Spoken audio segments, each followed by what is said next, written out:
Hello friends, ಎಲ್ಲರಿಗೂ ನಮಸ್ಕಾರ. ಲಕ್ಷ್ಮಿ ಪಾಕಶಾಲೆ ಕಾರ್ಯಕ್ರಮಕ್ಕೆ ಸ್ವಾಗತ. ಇವತ್ತಿನ ದಿನ ನಾನು ನಿಮಗೆ ನಾಗರ ಪಂಚಮಿ ಹಬ್ಬಕ್ಕೆ ನಾವು ವಿಶೇಷವಾಗಿ ಗೋಧಿ ಹಿಟ್ಟಿನ ಉಂಡೆ ಮಾಡ್ಕೊಳ್ಳೋದು ಯಾವ ರೀತಿ ಅಂತ ತೋರಿಸ್ಕೊಡ್ತಾ ಇದ್ದೀನಿ. ನೀವು ಇದನ್ನು ತುಂಬ ಕಡಿಮೆ ಪದಾರ್ಥಗಳನ್ನು ಬಳಸ್ಬಿಟ್ಟು ರೆಡಿ ಮಾಡ್ಕೊಳ್ಬೋದು ಮತ್ತು ತುಂಬ ಈಸಿಯಾಗಿ ರೆಡಿ ಮಾಡಬಹುದು. ತುಂಬ ಚೆನ್ನಾಗಿರುತ್ತೆ. ಟೇಸ್ಟ್ ಅಂತೂ ಬಾಯಲ್ಲಿ ಇಟ್ರೇ ಕರಗುತ್ತೆ ಫ್ರೆಂಡ್ಸ್. ಈ ಉಂಡೆ ಅಷ್ಟು ರುಚಿಕರವಾಗಿರುತ್ತೆ. ಬನ್ನಿ ಹಾಗಿದ್ರೆ ಈ ಗೋಧಿ ಹಿಟ್ಟಿನ ಉಂಡೆ ಮಾಡೋದು ಯಾವ ಥರ ಅಂತ ನೋಡೋಣ. ಮೊದಲೇದಾಗಿ ಒಂದು ಮಿಕ್ಸಿ ಜಾರ್ ತೊಗೊಳ್ಳಿ. ಇದಕ್ಕೆ ಇವಾಗ ನೀವೆಷ್ಟು ಗೋಧಿ ಹಿಟ್ಟು ತೊಗೊಳ್ತೀರಾ ಅಷ್ಟು ಸಕ್ಕರೆ ತೊಗೊಳ್ಬೇಕು. ಸಕ್ಕರೆನ ಗ್ರೈಂಡ್ ಮಾಡ್ಕೊಳ್ಳೋಣ. ಒಂದೆರಡು ಏಲಕ್ಕಿ ಹಾಕಿಬಿಟ್ಟು ಗ್ರೈಂಡ್ ಮಾಡಿ ಇಟ್ಕೊಳ್ಳಿ. ನೋಡಿ, ಇವಾಗ ನಾನಿಲ್ಲಿ ಸಕ್ಕರೆ ಪುಡಿನ ಗ್ರೈಂಡ್ ಮಾಡ್ಕೊಂಡ್ಬಿಟ್ಟು ರೆಡಿ ಮಾಡಿ ಇಟ್ಕೊಂಡಿದ್ದೀನಿ.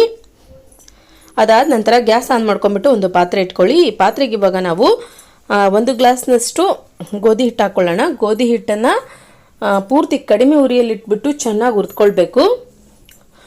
ಒಂದು 8 ರಿಂದ 10 ನಿಮಿಷಗಳ ಕಾಲ ಪೂರ್ತಿ ಕಡಿಮೆ, ಮಧ್ಯ ಅಂತನೂ ಅಲ್ಲ, ಪೂರ್ತಿ ಸಣ್ಣ ಉರಿಯಲ್ಲಿಟ್ಟು ಚೆನ್ನಾಗಿ ಹುರಿದ್ಕೊಳ್ಳಿ. ಕೈ ಬಿಡದೇನೆ ಉರಿಬೇಕು ಈ ಹಿಟ್ಟನ್ನು. ಸ್ವಲ್ಪ ಕೈ ಬಿಟ್ಟರೂ ಕೂಡ ಹಿಟ್ಟು ಕಪ್ಪಾಗಿಬಿಡುತ್ತೆ. ಸೊ ಉಂಡೆ ಅಷ್ಟು ಚೆನ್ನಾಗಿ ಆಗೋದಿಲ್ಲ. ಹಾಗಾಗಿ ಸ್ವಲ್ಪ ಚೆನ್ನಾಗಿ ಅದನ್ನು ಹುರಿದ್ಕೊಳ್ಳಿ.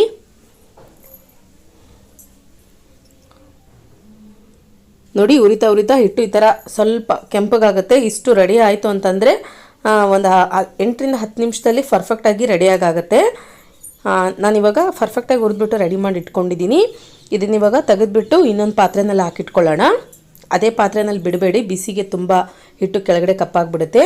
ತಿರ್ಗಾ ಗ್ಯಾಸ್ ಆನ್ ಮಾಡ್ಕೊಂಬಿಟ್ಟು 1 ಕಪ್ನಷ್ಟು ತುಪ್ಪ ಹಾಕ್ಕೊಳ್ಳೋಣ. ತುಪ್ಪನ ಜಾಸ್ತಿ ಬಿಸಿ ಮಾಡ್ಕೊಳ್ಳೋದೇನು ಬೇಡ, ಸ್ವಲ್ಪ ಕರಗೋವರೆಗೂ ಮಿಕ್ಸ್ ಮಾಡ್ಕೊಳ್ಳಿ.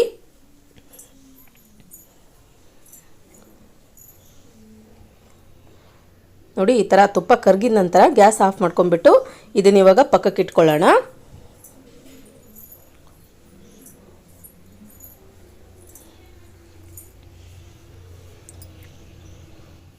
ನಂತರ ಇಲ್ಲಿ ನಾನು ಒಂದು ಪಾತ್ರೆಗೆ ಗೋಧಿ ಹಿಟ್ಟು ಹಾಕಿಟ್ಕೊಂಡಿದ್ದೀನಿ. ಇದಕ್ಕೆ ಇವಾಗ ಸಕ್ಕರೆ ಪುಡಿ ಹಾಕ್ಕೊಳ್ಳೋಣ.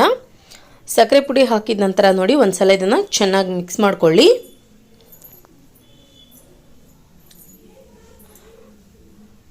ನಾವು ಹುರಿದಿರುವಂತಹ ಗೋಧಿ ಹಿಟ್ಟು ಪೂರ್ತಿ ತಣ್ಣಗಾದ ನಂತರ ಉಂಡೆ ಮಾಡ್ಕೊಳ್ಳಿ.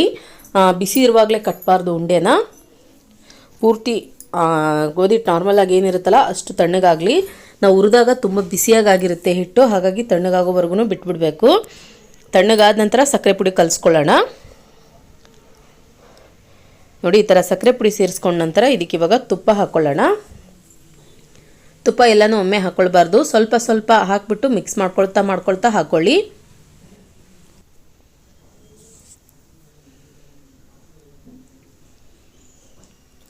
ಕೈಯಿಂದ ನೋಡಿ ಚೆನ್ನಾಗಿ ಇದನ್ನು ಮಿಕ್ಸ್ ಮಾಡ್ಕೊಳ್ಬೇಕು.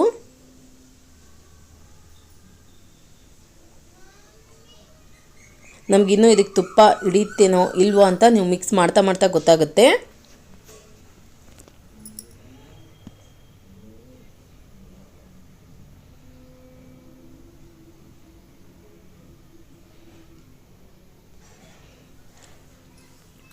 ಇದಕ್ಕಿವಾಗ ಇನ್ನೂ ಉಳಿದಿರುವಂತಹ ತುಪ್ಪ ಹಾಕ್ಕೊಳ್ಳೋಣ. ಕೈಯಿಂದ ಚೆನ್ನಾಗಿ ಮಿದ್ಕೊಳ್ಳಿ ಹಿಟ್ಟನ್ನು. ಇದಕ್ಕೆ ಬಿಸಿ ತುಪ್ಪ ಕೂಡ ಮಿಕ್ಸ್ ಮಾಡಬಾರ್ದು. ಬಿಸಿ ತುಪ್ಪ ಮಿಕ್ಸ್ ಮಾಡಿದರೆ ಸಕ್ಕರೆ ಇಲ್ಲಿ ನೀರು ಬಿಟ್ಟುಬಿಡುತ್ತೆ, ಸೊ ಪಾಕ ಬಿಡೋ ಚಾನ್ಸ್ ಇರುತ್ತೆ. ಹಾಗಾಗಿ ತುಪ್ಪನ ನೀವು ಕರಗಿಸ್ಕೋವಾಗ ತುಪ್ಪ ಕರಗಬೇಕಷ್ಟೇ, ಬಿಸಿ ಆಗಬಾರ್ದು.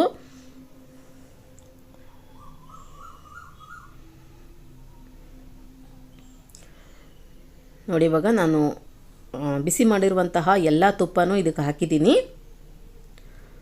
ಚೆನ್ನಾಗಿ ಥರ ಉಂಡೆ ಕಟ್ಟೋ ಹದಕ್ಕೆ ಬರೋವರೆಗೂ ಮಿಕ್ಸ್ ಮಾಡ್ಕೊಳ್ಳಿ. ಸ್ವಲ್ಪ ನಿಮಗೆ ತುಪ್ಪ ಕಡಿಮೆ ಅನಿಸಿದರೆ ಇನ್ನೊಂದು ಸ್ವಲ್ಪ ತುಪ್ಪ ಹಾಕ್ಕೊಳ್ಬಹುದು. ನೋಡಿ, ಇವಾಗ ಹಿಟ್ಟು ಇಲ್ಲಿ ಉಂಡೆ ಕಟ್ಟೋ ಅದಕ್ಕೆ ಬಂದಿದೆ. ಇಷ್ಟು ಬಂದರೆ ಸಾಕು. ನಂತರ ಕೈಗೆ ಸ್ವಲ್ಪ ತುಪ್ಪ ಸವರ್ಕೊಳ್ಳಿ. ತುಪ್ಪ ಸವರ್ಕೊಂಡ್ಬಿಟ್ಟು ನಿಮಗೆ ಯಾವ ಅಳತೆಯಲ್ಲಿ ಉಂಡೆ ಬೇಕೋ ಆ ಅಳತೆಯಲ್ಲಿ ಕಟ್ಕೊಳ್ಳಿ ಉಂಡೆನ.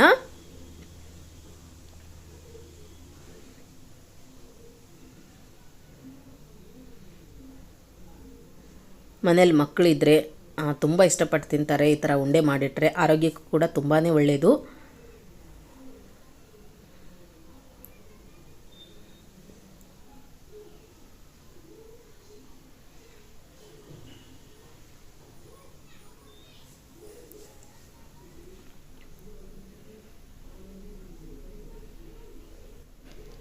ಇನ್ನೇನು ನಾಗರ ಪಂಚಮಿ ಹಬ್ಬ ಬಂತು. ಹಬ್ಬಗಳಲ್ಲಿ ನಾವು ವೆರೈಟಿ ಸ್ವೀಟ್ಗಳು, ಸ್ನ್ಯಾಕ್ಸ್ಗಳು ಮಾಡಿಟ್ರೆ ತುಂಬ ಚೆನ್ನಾಗಿರುತ್ತೆ.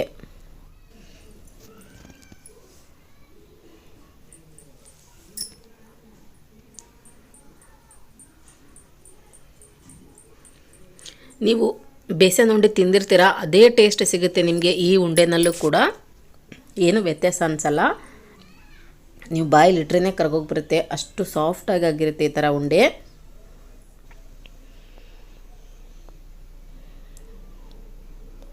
ನೋಡಿ, ಇವಾಗ ನಾನಿಲ್ಲಿ ಎಲ್ಲ ಉಂಡೆಗಳನ್ನು ಕೂಡ ಕಟ್ಬಿಟ್ಟು ರೆಡಿ ಮಾಡಿಬಿಟ್ಟು ಇಟ್ಕೊಳ್ತಾ ಇದ್ದೀನಿ.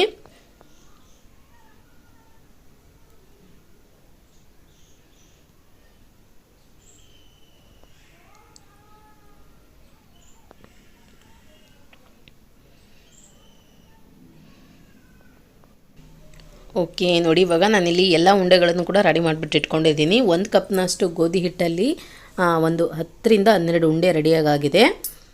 ನಾನು ನಿಮಗೆ ತೋರಿಸ್ತೀನಿ ಇವಾಗ ಎಷ್ಟು ಚೆನ್ನಾಗಿ ಬಂದಿದೆ ಅಂತ. ನೋಡಿ, ತುಂಬ ಅಂದರೆ ತುಂಬ ಸಾಫ್ಟಾಗಿ ತುಂಬ ಚೆನ್ನಾಗಾಗಿದೆ. ನೋಡಿದ್ರಲ್ಲ ಯಾವ ರೀತಿಯಾಗಿ ನಾವು ನಾಗರ ಪಂಚಮಿ ಹಬ್ಬಕ್ಕೆ ಮನೆಯಲ್ಲೇ ವಿಶೇಷವಾಗಿ ಗೋಧಿ ಹಿಟ್ಟಿನ ಉಂಡೆ ಮಾಡ್ಕೊಳ್ಳೋದಂತ. ನಾನು ಮಾಡಿರೋ ಈ ರೆಸಿಪಿ ನಿಮಗೆ ಇಷ್ಟ ಆಗಿದ್ರೆ ಪ್ಲೀಸ್ ಲೈಕ್ ಮಾಡಿ, ಶೇರ್ ಮಾಡಿ, ಕಮೆಂಟ್ ಮಾಡಿ. ಇನ್ನಷ್ಟು ಈ ರೆಸಿಪೀಸ್ಗಾಗಿ ನಮ್ಮ ಲಕ್ಷ್ಮೀ ಪಾಕಶಾಲೆ ಚಾನಲ್ಗೆ ಸಬ್ಸ್ಕ್ರೈಬ್ ಆಗೋದು ಮಾತ್ರ ಮರಿಬಾರ್ದು. ಮತ್ತೆ ಒಂದು ಇಂಟ್ರೆಸ್ಟಿಂಗ್ ರೆಸಿಪಿಯೊಂದಿಗೆ ಬರ್ತೀನಿ ಮುಂದಿನ ಸಂಚಿಕೆಯಲ್ಲಿ. Keep watching. Thank you. Bye.